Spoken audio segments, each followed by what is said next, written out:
A former governor of Lagos State and presidential aspirant on the platform of All Progressives Congress, Bola Ahmed Tinubu, was conspicuously absent this week at an emergency meeting of the party in Abuja, where key decisions were taken in preparation for his forthcoming presidential primaries.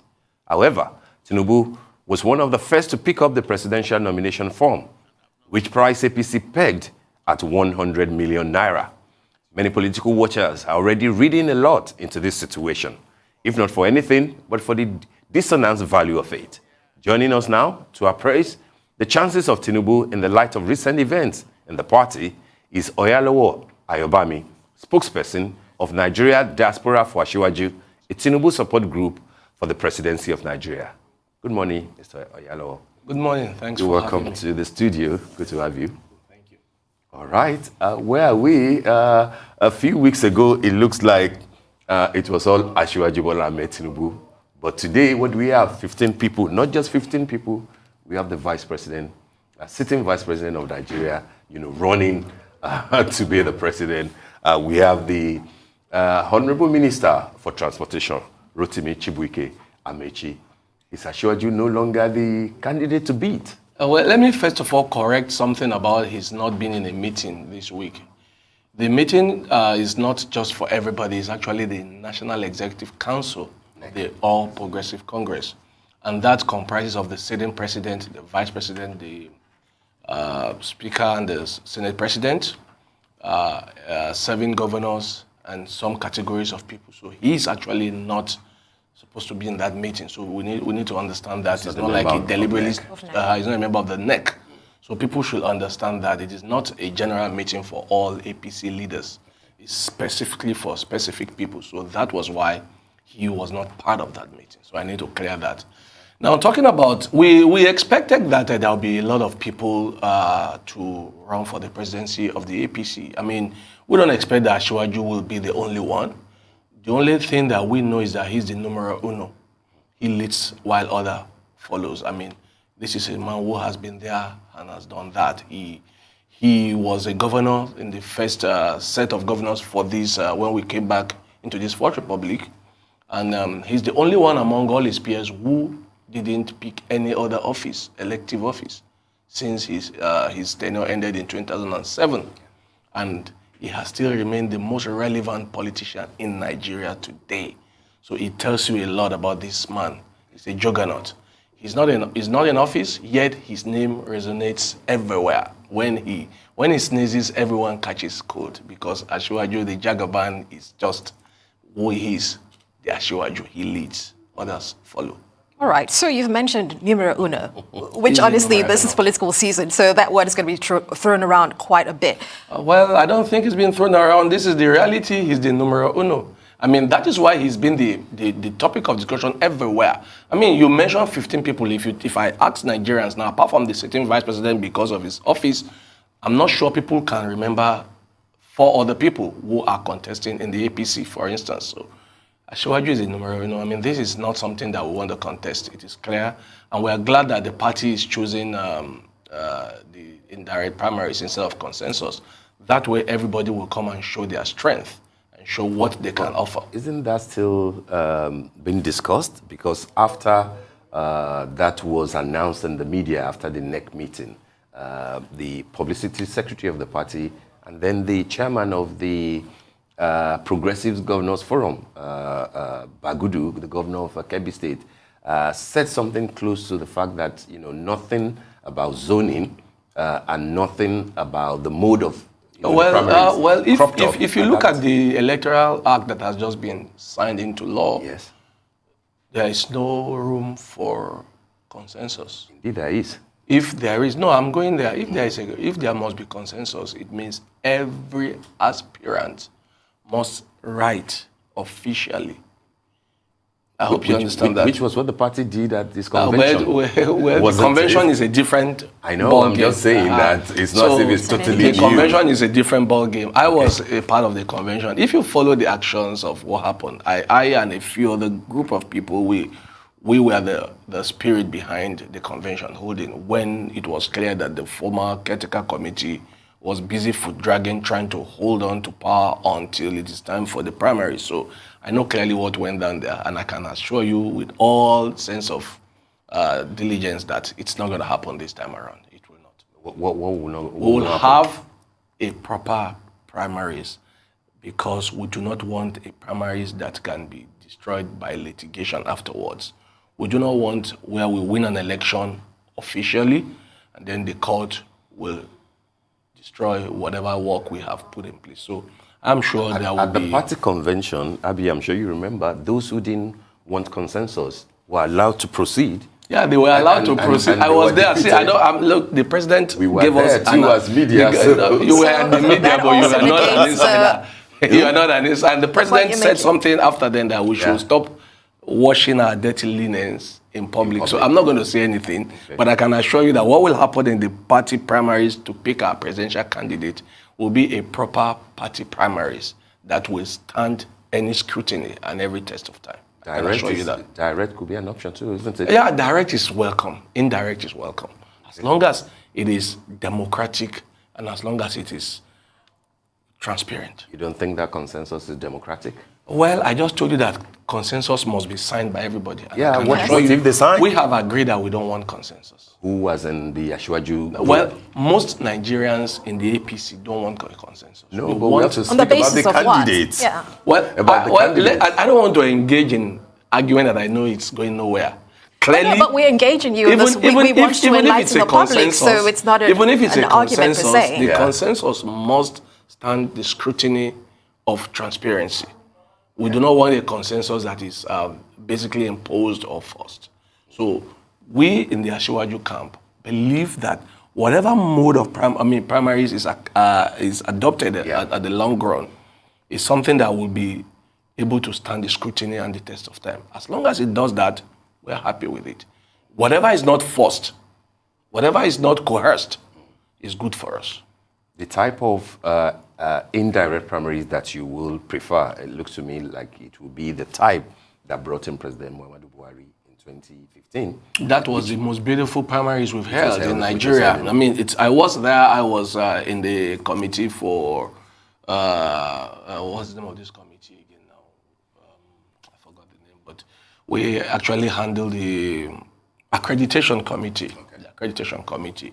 It was one of the best primaries any political party has ever held. I was going to correct you that it's better to say one of the best, because the primary election that brought in MK Abiola at that time, if you remember. They didn't make him president, so you can't use that. They destroyed it. They did a good job with their hand and they used their legs to kick it off. I'm talking about the primary election. They destroyed it, but this one went to the wires. That's right. So that is why this is the best, because aside from producing the candidate, it produced the president. That's right. And it was not cancelled by any fiat and any... It was not annulled. I mean, I voted in 1993. I was a member of the SDP, and I remember what happened. It was a beautiful primaries, no doubt about it. It was a beautiful primaries, but they didn't let it complete. So it negates the beauty of whatever happened in Jos. Okay, the delegates are known in the events that it is indirect primaries that the party eventually, adopts.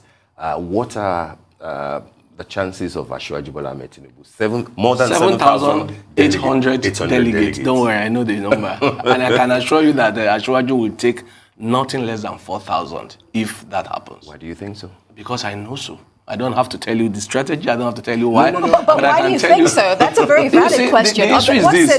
Why do I think so? What's the basis behind all of this? You said something when you were questioning me the first time. You said, is it no longer Asiwaju that other people? It tells you that he's been the front runner.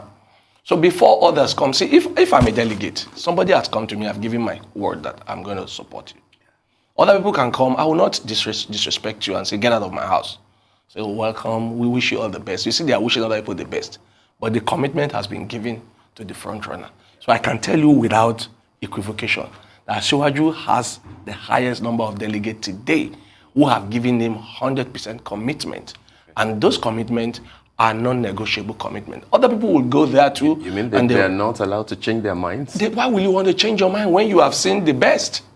Why do you want to change your mind? I mean, they've seen the best. The man has sold his programs to them, and it is not just program of I can do, I will do. It's a program of I have done before, I can do it again. Today, Lagos State has a GDP of number 5 if it was a country in Africa. This is because of this man. Many people can say whatever they don't say about Lagos State. But I was in Lagos State in 1998, before Asiwaju became governor in 1999. If you have a pictorial evidence of what Lagos was then, and what Lagos is in terms of physical infrastructure, in terms of perception, Lagos was the dirtiest capital city in Africa before Asiwaju became the governor. We all knew what used to happen in the medians on the road. You pass in, you see heaps of garbage everywhere, stinking. But people don't want to remember this because we forget. You sound like Buba Marwa did nothing in 3 years. He did a lot. He was celebrated. Clearly, Buba Marwa was celebrated more for ad hoc achievement than something that was more institutional. What Asiwaju did was not just to conclude the good thing that Marwa did, but institutionalized it such that even when he's no longer in power, there was continuity. Today, you can still see it. I mean, if it was an ad hoc thing, the man has left since 2007. We could have reverted back to what it used to be. But today, there is a continuation. There is a blueprint that works. So this is a man who is not coming to say, I will do. He's a man who has done. The blueprint is still available for everybody. If not because we had issues with people like President Olusegun Obasanjo that was fighting and all other things, today, Lagos State will have been sufficient in terms of IPP, that's the independent power generation. We all knew what this man did. So this is a man who had seen what people are now seeing today.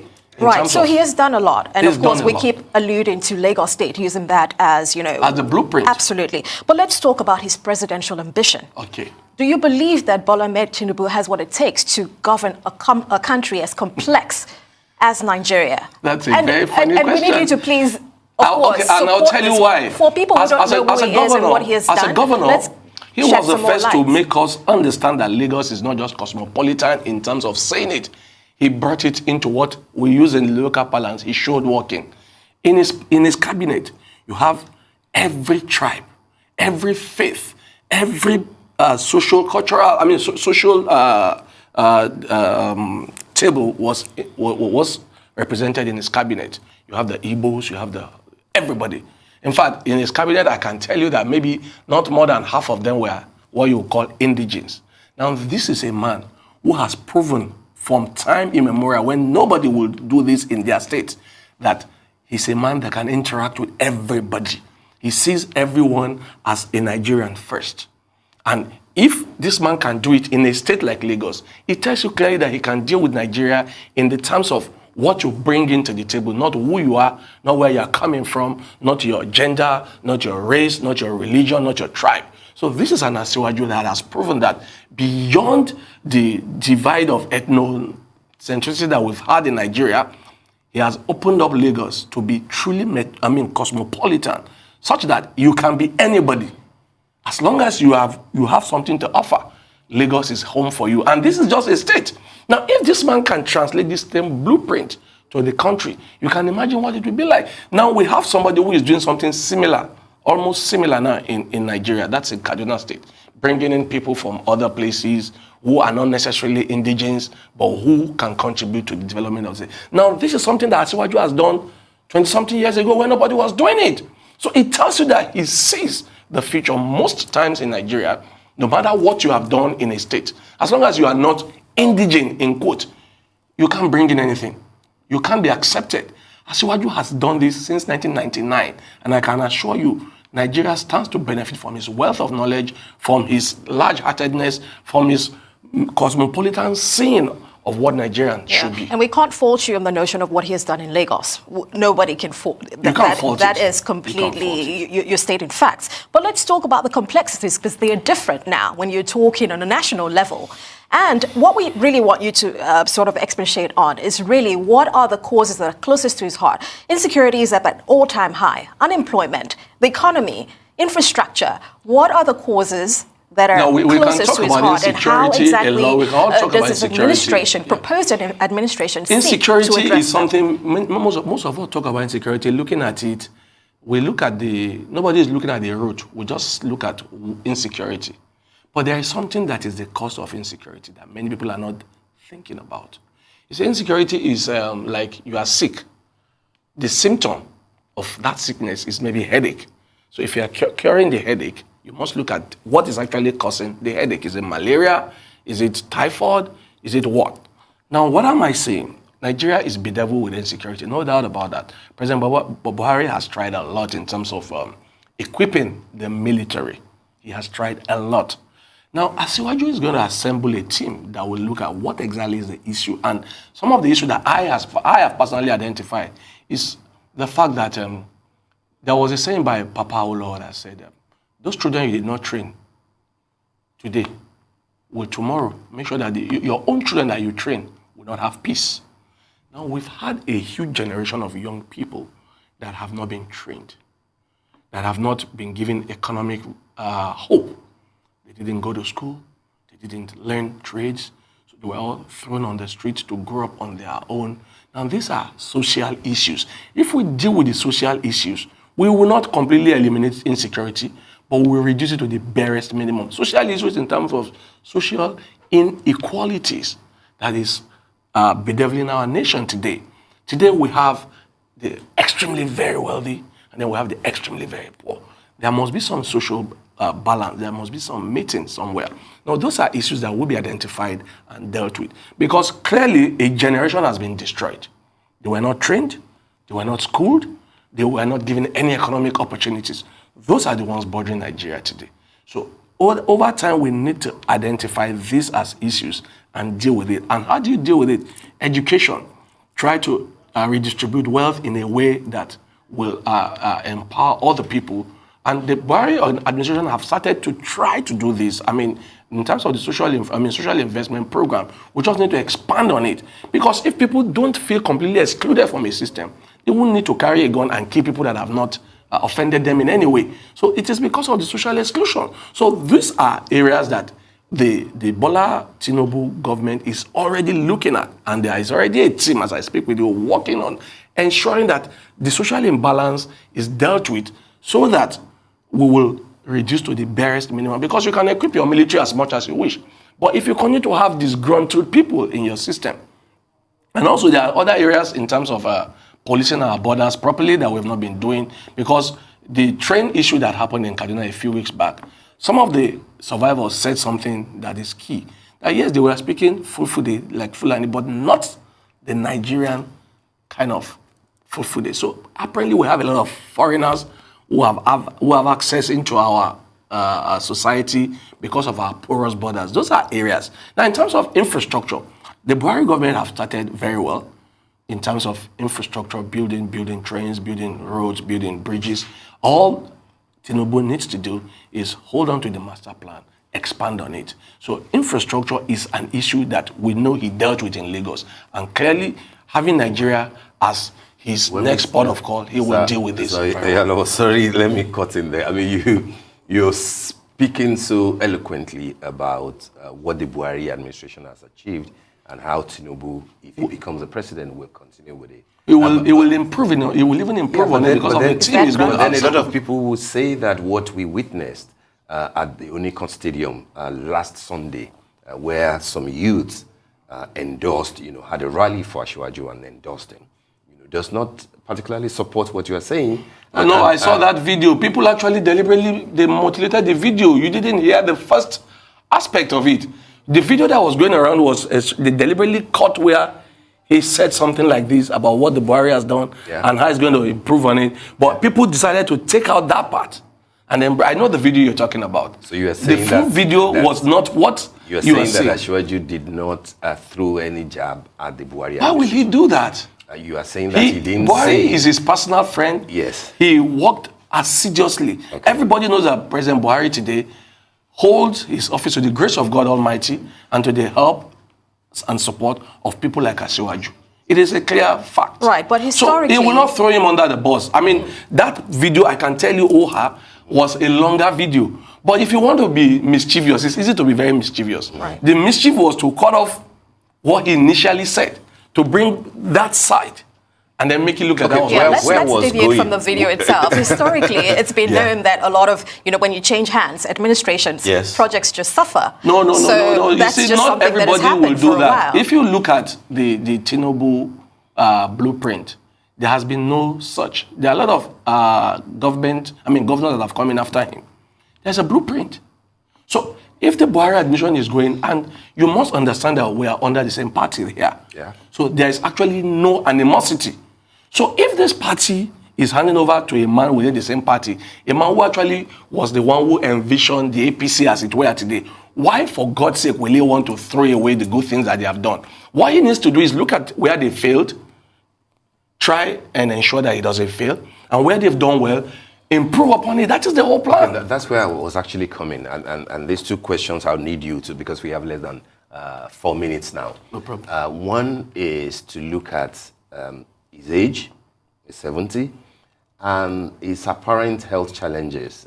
And if you look at a litany of, incoherent submissions that he has made lately, people will say that, but you remember it now, tweeting on WhatsApp, revalidating your PVC, recruit 50 million to the army. That's one. I'm saying that people are expressing concern, not because they do not like him as an individual, but because they think that there might be... okay, let me quickly say this. I understand when you say tweeting on WhatsApp. You see, our older people are not the same as the younger people in terms of our technological. So they can easily put these things. I understand. As they want to put, but I'm saying be that as it may. Be that as it may. Yes. Be that as it may. Tinubu is going to be a president who has a team. Before any policy is released into the public, there is always a debate. He's not going to just sit down as the Alpha and Omega and throw policy on. No president sit down as Alpha and Omega. But the presidency is a system. Yes. The presidency is a system. He's the head of that system. It's a cabinet. He will have his cabinet. He will, before any policy is brought to the public, before we begin to have people to consume this policy because we've signed it, it will be debated. The important question I was going to ask you... Tinubu will have a team. Of course, he definitely will. The point I was going to ask you is, he's been governor and he's been a godfather, for so long. Does it look to you like he has the tacit support of the sitting president? And if he does not, do you think that would be a factor, given how Asiwaju himself has dominated the Lagos political landscape? Can I tell you something about this? In a way, if you don't mind, in a way that without his express approval, it is unlikely that anybody will be governor in Lagos. Well, would you think that the possibility of that playing? No, that possibility cannot play, and I'll tell you why. It cannot play. The president has tactically removed his hand for whatever is going to happen.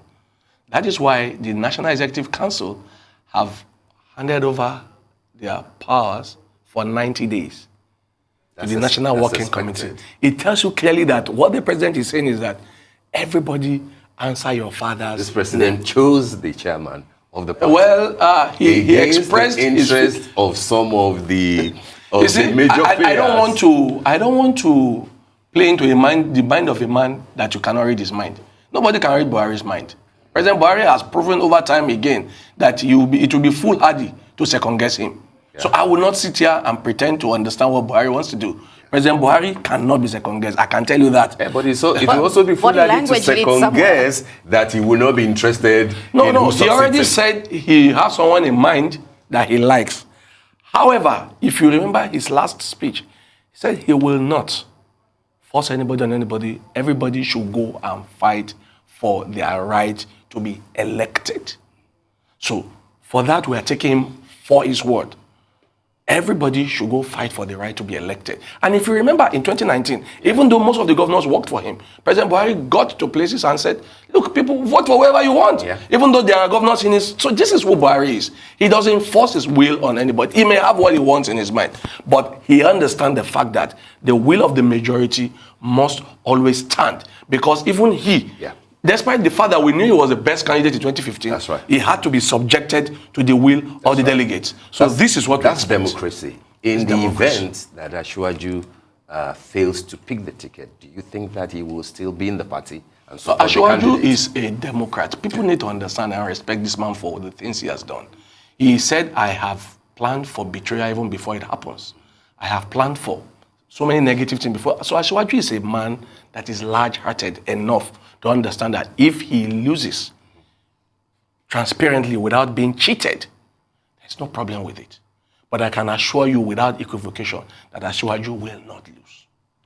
He said so himself that he has never lost. You know, he will not lose. Remember. I can tell you clearly without equivocation that he will not lose. All right, then. We want to thank you so much for joining us and having this conversation with us today, Ayobami Oyalowo. If you're just joining us, we've, of course, been engaging with the spokesperson for Nigeria Diaspora for Asiwaju, Ayobami Oyalowo.